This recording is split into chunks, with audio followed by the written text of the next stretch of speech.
हर घर में grocery bag ढेरों के हिसाब से आते हैं और ये बेकार पड़े रहते हैं। तो आज की वीडियो देखने के बाद जी आप इन ग्रोसरी बैग को ऐसे संभाल कर रखेंगे और इनसे ज़बरदस्त किस्म का डेकोरेशन पीस बनाएंगे जो कि हमें मार्केट से बहुत महंगे मिलते हैं।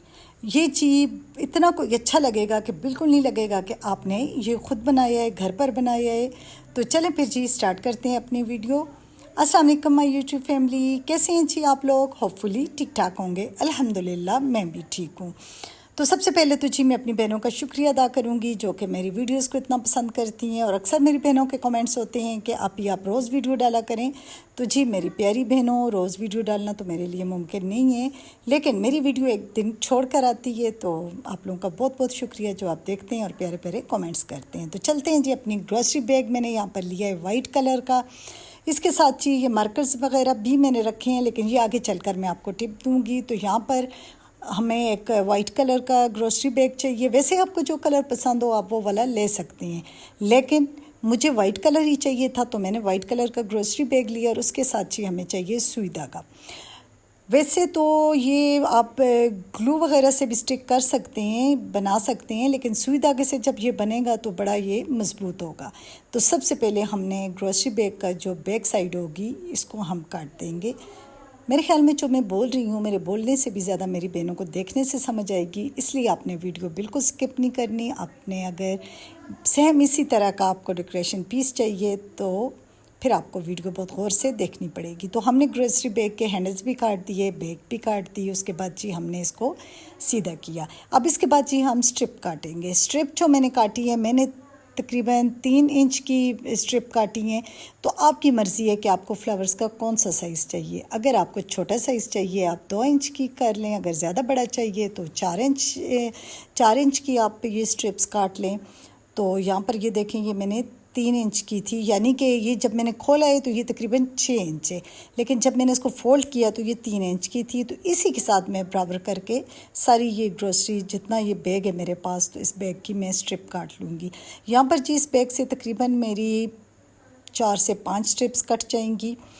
तो इसके अलावा मैं अपनी एक बहन है खुतीजा नाम से उनकी आईडी थी, तो उनका बहुत दिल से शुक्रिया अदा करूँगी। उनका इतना प्यारा कमेंट था, यकीन करें कि कुछ लोग दिल को छू जाते हैं। तो उनके कमेंट ने मेरे दिल को छू लिया। वो कह रही हैं यार मेरे पास अल्फाज नहीं है कि मैं आपके वीडियोस की कैसे तारीफ़ करूँ। तो खुतीजा जी आपका बहुत बहुत शुक्रिया।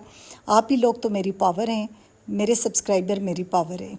तो आप लोग मुझे हिम्मत देते हैं, मुझे पावर देते हैं, जिसकी वजह से मैं नेक्स्ट वीडियो के लिए फिर से फ्रेश हो जाती हूँ। तो यहाँ पर जी आपने देखा कि जो स्ट्रिप मैंने काटी है उसको मैंने इस तरह फ़ोल्ड किया है। शायद बातों बातों में मैं आपको उस तरह बता नहीं सकी, तो आगे मैं दोबारा से फिर इसको फ़ोल्ड करके बताऊँगी। यहाँ पर मैंने इसको तकरीबन 4 हिस्सों में मैंने इसको फ़ोल्ड किया है, बराबर हिस्सों में। और यहाँ पर हम इसकी पेटल्स काटेंगे। पेटल्स के लिए हमने क्या करना है, एक कॉर्नर से जैसे हाफ़ सर्कल की शक्ल में इस तरह हमने काट देना है। मैं खोलूँगी तो आपको सही से समझ आ जाएगी। और यहाँ पर देखें, अब इस चीज़ को आपने ज़रा गौर से देखना है कि यहाँ पर इसको मैंने फ़ोल्ड किया, इस तरह इसको दोबारा फ़ोल्ड किया और फिर जी इनका इस तरह बिल्कुल मतलब बराबर हमने इसकी पेटल्स के लिए इसको हमने फ़ोल्ड कर लिया। और सेम उसी तरीके से हमने साइडों से हल्का सा कट लगाकर और दूसरी तरफ राउंड में ले गए, जिसकी वजह से इसकी शेप जो है पेटल्स की शेप बन गई। इसके अलावा जी मेरी एक मैं उसको बेटी को हूँ, बच्ची को हूँ, उसके बहुत ही कमेंट्स हैं कि आप अपने जूतों की कलेक्शन शेयर करें। ठीक है बच्चे, मैं आपकी खातिर शेयर कर दूँगी, लेकिन मेरी ऑडियंस का इंटरेस्ट मेरे ड्रेस डिज़ाइनिंग और ये जूतों वगैरह में बिल्कुल नहीं है, लेकिन फिर भी चलें मैं आपकी खातिर शेयर करूँगी। लेकिन अब आपने प्लीज़ कमेंट नहीं करना, मैं अनकरीब ही खुद ही शेयर कर दूँगी। तो आपका भी बहुत बहुत शुक्रिया कि आप मेरी वीडियो देखती हैं। तो चलें जी मैं आपको अपने सारे जूते भी दिखा दूँगी। तो यहाँ पर देखें, मैंने ये खोला है, यहाँ पर जितनी ये मेरी पेटल्स हैं हमने इसको खोल दिया और फिर हमारे पास कुछ इस तरह की इसकी शेप आ गई। तो अब इससे अगला जो स्टेप है तो ये आपने बहुत ही केयरफुली देखना है, क्योंकि अगर आप इसको थोड़ा केयरफुली देखेंगे तो आपको समझ आएगी और आप अच्छे से फ्लावर बना सकेंगे। इसके अलावा जी फ्रिज मैग्नेट्स की जो मेरी वीडियो है, जो कि फ्रिज पे लगने वाले जो मैग्नेट्स होते हैं डेकोरेशन, जो हम फ्रिज के लिए बाज़ार से ख़रीदते हैं, वो मैंने ख़ुद बनाई थी। तो वो वीडियो भी आप लोगों ने बहुत पसंद की, लेकिन कुछ बहनों के कमेंट्स थे कि मैग्नेट्स कहाँ से ख़रीदें। तो मेरी प्यारी बहनों, मैग्नेट्स आपको स्टेशनरी से भी मिल सकते हैं, आपको $1 शॉप से मिल सकते हैं, दराज से आप ऑनलाइन बाय कर सकते हैं। ये बहुत सस्ते मिलते हैं, मतलब 100 में आपको मेरे ख्याल में 10 से 15 मैग्नेट इजीली मिल जाएंगे। तो यहाँ पर जी मैं फ्लावर बना रही हूँ, आप साथ साथ देखें कि कैसे मैं पेटल को, हर पेटल को मैं एक इस तरह हल्की सी इसमें एक चुनट डालती जा रही हूँ, ताकि ये पेटल की शेप अच्छे से आ जाए और फ्लावर जो है पूरा हमें ऐसे लगे कि जैसे ये खिला हुआ है।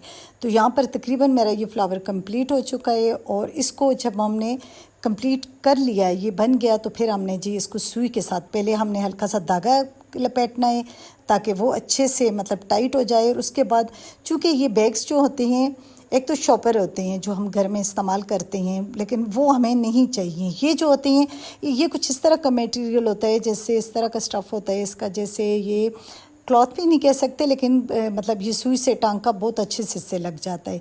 और सुई से टांका लगा कर इसको ज़रा टाइट करने का मकसद भी मेरा यही था कि ये अच्छे से मतलब ये टाइट हो जाएं और फिर ये खुले ना, क्योंकि ये बहुत अरसा चल जाते हैं। ये स्टफ़ इस तरह का होता है कि अगर इन पे डस्ट है तो आप इनको वॉश भी कर सकते हैं, ये वॉशेबल भी होता है। तो यहाँ पर जी मेरा ये फ्लावर तो तैयार हो गया, और इसके बाद जी इसी तरह बिल्कुल सेम इसी तरीके से मैंने बहुत सारे फ्लावर्स बना लिए हैं।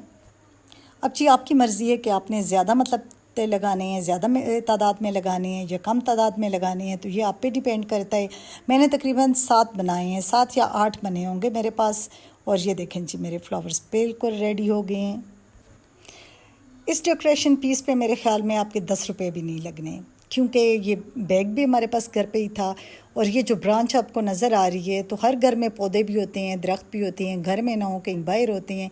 तो आपने क्या करना है कि कोई इस तरह की ब्रांच आपने काट लेनी है, जिसके साथ थोड़ी थोड़ी शाखें हों, हल्की हल्की सी पतली पतली उसकी ब्रांचेज़ हो। तो आपने इस तरह की कोई टहनी, कोई शाख काटनी है। तो यहाँ पर जी मैं तो इस पर कर रही हूँ, वो शाइनर होता है, मैं नाम भूल गई हूँ, 1 मिनट हाँ जी, उसको वार्निश कहते हैं, मेरे ज़हन से ही निकल गया था। तो यहाँ पर जी मैं तो वार्निश कर रही हूँ, क्योंकि इससे ज़रा शाइन आ जाएगी और काफ़ी अर्सा फिर ये जो ब्रांच है काफ़ी अर्सा चल जाएगी। लेकिन अगर आपके पास नहीं है शाइनर, या आप वार्निश का ख़र्चा नहीं करना चाह रहे, तो बहुत अच्छी बात है, कोई ये ख़ास ज़रूरी स्टेप नहीं है। तो यहाँ पर जी हमें चाहिए होगी एक ग्लू स्टिक। ग्लू स्टिक भी मेरे पास तो घर में ही थी, ये 20 रुपये की या 10 रुपये की मिल जाती है। तो मेरे पास ग्लू गन नहीं है। तो यहाँ पर ये भी ज़बरदस्त टिप है कि अगर आपके पास ग्लू गन नहीं है, तो आपने ग्लू स्टिक को माचिस के साथ जलाना है। इसकी जो इजीली इसकी ग्लू जो है वो मेल्ट हो जाती है। तो फिर आपने जी ये फ्लावर्स के साथ लगा कर, तो जहाँ जहाँ लगाना है आप सिर्फ 1 सेकंड के अंदर अंदर आप इसके ऊपर रखेंगे, तो ये फ़ौरन से स्टिक हो जाएगा। और फिर आपने इसी तरह आपने ब्रांच को रख के आपने पहले डेमो कर लेना है कि इसको कहाँ कहाँ इन फ्लावर्स को हमें स्टिक करना चाहिए। तो फिर आप देखें कि जहाँ जहाँ आपको ठीक लगते हैं, तो आप इसको इसी तरह ग्लू स्टिक के साथ स्टिक करते जाएं। तो यहाँ पर आप देख रहे होंगे मैंने पतीले का ढक्कन लिया है, क्योंकि नीचे गिलास था, तो मैंने कहा ख़राब ना हो जाए। तो ये माचिस वग़ैरह और ये मैं जो स्ट्रॉ है, तो इसको मैं इस ढक्कन के ऊपर कर रही हूँ कि अगर कुछ गिर भी जाए तो इतना मसला ना हो। तो यहाँ पर ये देखें जी मेरा कितना प्यारा सा क्यूट सा फ्लावर, जो कि ये मैंने टॉप पे लगाया है। तो इसी तरह जी थोड़ा थोड़ा फासला छोड़ के ये जो इस तरह की जो डेकोरेशन पीसेस हम जो बनाते हैं, तो ये अच्छे इस तरह ही लगते हैं कि इन पे बहुत ही कम मतलब आप फूल लगाएं। इसकी शाख की अपनी बहुत खूबसूरती होती है। पिछले तकरीबन पूरे हफ्ते में मैंने जो है मतलब घर से रिलेटेड, सफाई से रिलेटेड मैंने टिप्स डाली हैं। मेरी मशीन वाली वीडियो आपने बहुत पसंद की, लेकिन इस हफ्ते मैं दोबारा से आई हूँ जी डेकोरेशन की तरफ, कि मैं दोबारा से आपके साथ कुछ डेकोरेशन आइडियाज़ आपके साथ शेयर करूँ। तो आपने मेरी ये वीडियोज़ भी सारी उसी प्यार से देखनी है जैसे आप मेरी बाकी वीडियोज़ देखते हैं। अब जी मैं आपको फ़ाइनल लुक भी दिखा रही हूँ, लेकिन आगे चलकर मैं आपको एक टिप और दूंगी जो कि वो भी आपको बहुत पसंद आएगी। और यहाँ पर देखें जी कितना ये अच्छा लग रहा है।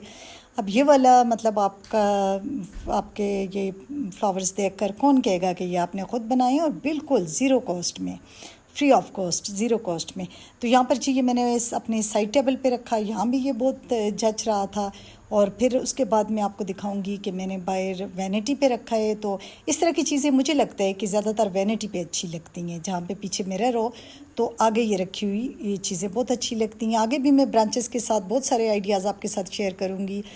अगली एक टिप मैं आपको ये भी देती चलूँ कि अगर आपको इस तरह के शेडेड फ्लावर्स पसंद है तो आपने क्या करना है कि जिस तरह हमने पेटल्स काटी हैं, जो शेड आपने देना हो तो मार्कर लेकर आपने अच्छे से इसमें इस तरह शेडिंग कर लेनी है। अब आपकी मर्ज़ी, आप इसको थोड़ा सा डार्क करते हैं या लाइट रखना चाह रहे हैं। मैंने थोड़ा सा लाइट ही रखा, जैसे कि वो खुबानी के फूल वगैरह लगे होते हैं ना, तो उनमें लाइट सा पिंक कलर होता है तो बड़े अच्छे लगते हैं। तो यहाँ पर जी मैंने थोड़ा सा लाइट इसको बनाया है। और अब सेम उसी तरह ये आप देख रहे हैं कि मैं बिल्कुल उसी तरह आपने फ्लावर्स बनाना है जैसे हमने वाइट फ्लावर्स बनाए थे। तो यहाँ पर अब आपको ख़ुद भी देखने से भी समझ आ जाएगी कि इसमें ये शेड कितने अच्छे लग रहे हैं। तो अगर आप शेड वाले फ्लावर्स बनाना चाह रहे हैं तो फिर ये ज़बरदस्त किस्म की टिप आपके लिए। तो इसके साथ ही मैं अपनी प्यारी बहनों का शुक्रिया अदा करूँगी। और इतनी ज़बरदस्त वीडियो के लिए लाइक तो बनता है, तो आपने जी मेरी वीडियो को लाइक करना है, मेरे चैनल को सब्सक्राइब करना है। Thanks for watching. और मुझे दुआ में तो ज़रूर याद रखना है। Thanks for watching. अल्लाह हाफिज़।